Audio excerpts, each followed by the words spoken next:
Okay, it says pick the graph of the following function. We have x plus 1 times x plus 4 times x plus 3. So there's really two things we want to keep in mind when doing this, is what the end behavior is going to look like and the factors in their multiplicity.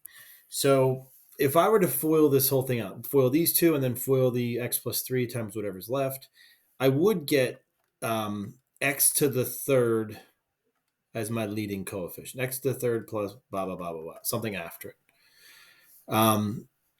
So I have to think about, what's the graph of x to the third look like? Well, x to the third is going to look like this, something like this. Not really like that. That's horrible, but something like this. My end behavior will behave in the following way. If for some reason there was a negative in front, well, then I know my graph would look something like this. This is just called the parent function, okay? So that's what the ends are going to look like. They're going to follow this behavior. The bottom left side is going down. The left side's going down. The right side's going up. Well, all of them have that, so it doesn't help us at all. But if one was like this, we would say, all right, well, that's not right because it's going the wrong direction. So now I have to figure out, all right, I have three factors. So I know that it's going to equal 0 at x equals whatever value of x makes this 0, right? If I set it equal to 0, that means to solve for x, I set this equal to 0. I get x equals -1. I set this equal to 0. I get x equals -4. I set this equal to 0. I get x equals -3. So all these factors show up once. This is x plus 1. You can look at this as x plus 1 to the first, x plus 4 to the first, x plus 3 to the first.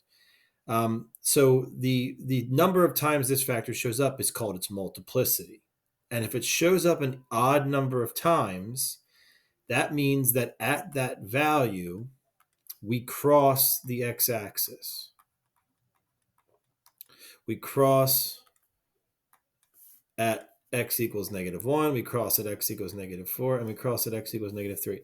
If, let's just say for argument's sake, that this was x plus 1 times x plus 4 times x plus 3 squared, well, then that would mean that at -3, instead of crossing it, we would just touch it. Kind of like you see here. That implies this is not the answer.